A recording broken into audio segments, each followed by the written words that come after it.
Yes, sir. This is Johnny Hill from Under the Hood Sports, and we're about to go into Shedeur Sanders. Yes, sir. Man, Shedeur, he gonna be talking about how Cam been going and different things like that. But it's obvious. It's so completely obvious to me, and I hope it is to the Cleveland Browns, that this is your quarterback one. He's your future quarterback on this roster. When you just look at who's on this roster, Joe Flacco, he's older. He's almost out the door. Kenny Pickens. We seen what that was in Pittsburgh. He's not the guy. And Dylan Gabriel, he just don't look quarterback ready on the NFL level. Shedeur is obviously the best option, and we're going to get back into it at the end. Subscribe to Under the Hood Sports. Here's a commentary. How I feel like I played. I know every day there's room for improvement in a lot of different areas in my game, so I never feel, I'll say, full. I'll say I'm always hungry, and it's a lot of aspects in football that you could get better at. It's weight room, it's knowing the plays, it's physically, it's throwing different. You can always get precise on more things. So I feel like I put in my day's work, but I know I'm far from where I want to be. Spiritually, that's why I say I've grown the most after draft. You know, getting closer to God and definitely talking to Him consistently, having a real relationship with Him.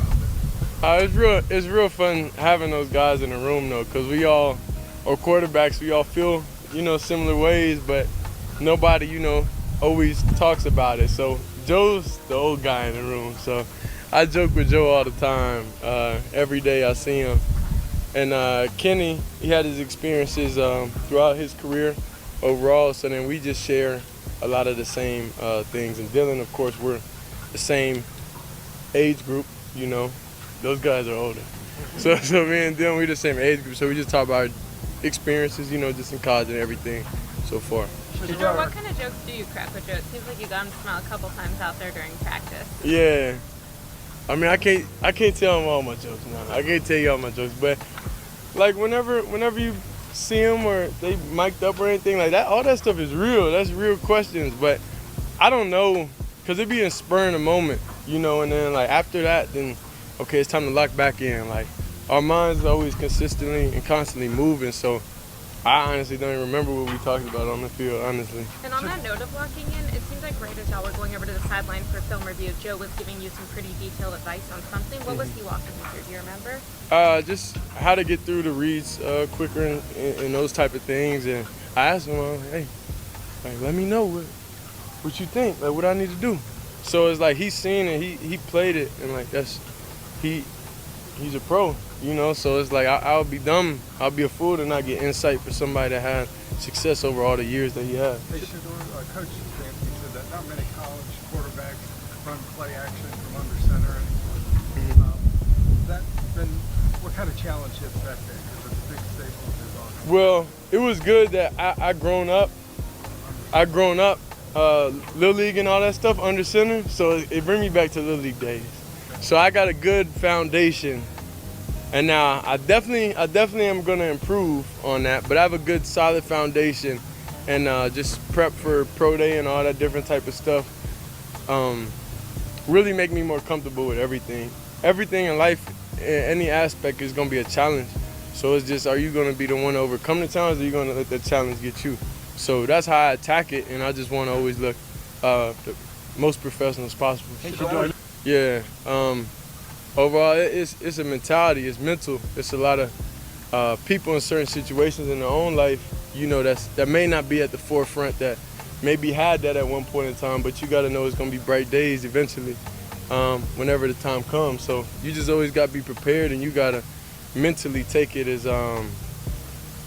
just an experience, and anything in life, you got to go through different things so you can understand the message that God's trying to give you. So that's why everything I'm way more grateful for, just to come out here, to be able to throw the ball around and just be able to get on the field. Like everything off the field, it is what it is, but everybody know when it's time to get on that grass, then you know who I am. What is your bonus for this first off-season workout program and your first training camp? There's obviously a lot of talk about can you be the starter as a fifth-round pick?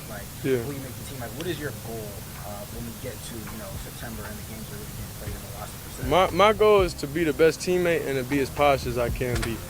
So in every aspect, I view things as I got time. I got time to be able to grow and mature, and be able to understand the ins and outs of the defenses and be able to get the good insight from the vets in the room. So I look at it as, a plus. Like I got time to actually be able to really have a great understanding. And whenever, it's time for me to play, then it's time for me to play. But I'm not looking too far in the future about all that. I'm looking about every day in practice, because I had some misses out there today that, we got to go in there and correct, about Reeves getting in and out drops a little bit faster from under center. So that's the main thing. I'm focused on the small things, and over time, the big things will happen.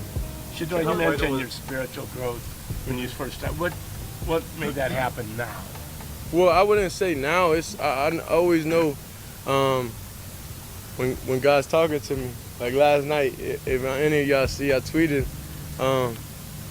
something, because when you sleep, you're most vulnerable. So then that's when I got like real bad. God talked to me in that time. So, and I'm able to recognize that, because before Pro Day it was the same thing. So that's how I know I'm on track. That's how I know I'm living in my purpose, and I understand everything happened for a reason. So I just got a message like that night, and I had to sleep with my flashlight on last night. I slept with my flashlight on last night because I was too scared. Forgiving, and you talked about a lot of the work you do inside the building too. Just how do you think you're handling that and maximizing the chances of getting out here by also doing work inside and after practice and things like that? Well, that's no different than that's normal than what we grew up doing and what we've been doing at Colorado and Jackson. So I just feel like I'm back in my element. It's grass, it's fresh grass. You hear the birds outside. You understand what peace is at this point in life. So I'm back in my element, and I'm excited to be here. A couple more. Are you more comfortable now? Do you feel? Do I look more comfortable? With each practice? I look more comfortable, huh? So yeah, of course I feel more comfortable here. I would say it's just a mindset, it's just an adjustment. You got to go and understand the situation that you're in and be able to approach that and get the best out of it. So life is just based on how you view different things. So you could view things as you're not getting reps in a negative way, or you could view it as, okay, when it's my time to get out there, let's be proactive and let's get warm, let's get going, so there's no excuses. Because when you get out there, nobody cares how many reps you got. Whenever you get in the game, nobody cares if you took a snap before. Everybody cares about production. So that's the main thing. When you get out there, you got to be able to produce.